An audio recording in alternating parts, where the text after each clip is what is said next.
नाज़रीन सिंधड़ी खां असां सां रिपोर्ट शेयर कई आहे मोहम्मद यूसुफ दर्स। रिपोर्ट मूजिब press secretary Pakistan veterinary medical association Sindh zone doctor Hakim Ali जलबाणी जूं मीडिया सां ॻाल्हियूं। अचो त ॾिसूं था। औज़ुबिल्लाहि मिनश शैतानिर रजीम बिस्मिल्लाहिर रहमानिर रहीम। Doctor Hakim Ali Jalbani press secretary of Pakistan veterinary medical association Sindh zone. असां Pakistan veterinary medical association Sindh zone जा उहिदेदार ऐं सेंट्रल एग्जीक्यूटिव कमेटी जा उहिदेदार vice president doctor Mujeeb Mahar साहब, press secretary doctor Hakim Ali Jalbani, office secretary doctor Awais Ahmed Memon साहब, chairman of central executive committee doctor Quddus Ahmed Memon साहब, CEC member doctor Ahmed Saeed Memon साहब, CEC member doctor Munir Ahmad Jafrani साहब, CEC member doctor Abdullah Rajpar साहब। असां सभु निहायत शुक्रगुज़ार आहियूं minister of livestock engineer Abdul Bari Khan Pitafi साहब एंड सेक्रेटरी एजाज़ हुसैन महेसर साहब जा जन ड्यूअल जॉब लाइ इहो लेटर इशू कयो आहे। असांजो मान मथां कयो आहे। इहे असांजूं उमेदूं हुयूं minister of livestock engineer Abdul Bari Khan Pitafi साहब में। इहे असांजूं उमेदूं हुयूं सेक्रेटरी लाइव स्टॉक एजाज़ हुसैन महेसर साहब में।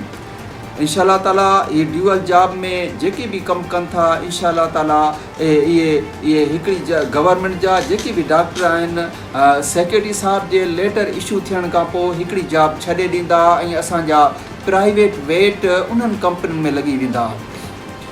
इहे ई असांजी मिनिस्टर साहब असांजी सेक्रेटरी साहब में क्वालिटीज़ आहिनि त हमेशह लाइव स्टॉक लाइ सुठी सोच रखनि था, हमेशह वेट्स लाइ सुठी सोच रखनि था, हमेशह लाइव स्टॉक ओनर लाइ सुठी सोच रखनि था। ऐं मिनिस्टर साहब साईं अब्दुल बारी खान पिताबी साहब, सेक्रेटरी एजाज़ हुसैन महेसर साहब लाइव स्टॉक खे एतिरो त हाईलाइट कयो आहे जो अलाह असांजी महिरबानी असांजो लाइव स्टॉक तव्हां ॾिसो त टॉप ते पियो थो वञे। सोशल मीडिया ते तव्हां ॾिसो थो त असांजो हर वेट हर डिप्टी डायरेक्टर किथे न किथे कम में लॻो पियो आहे ऐं हर पूरी सिंध में तव्हां ॾिसो था सेमिनार पिया था थियनि। इहे असांजे लाइव स्टॉक मिनिस्टर साईं अब्दुल बारी खान पिताफी जूं कोशिशूं आहिनि। इहे ई असांजे live stock secretary Ejaz Hussain Mahesar साहब जूं कोशिशूं आहिनि जन लाइव स्टॉक खे एॾो हाईलाइट कयो आहे।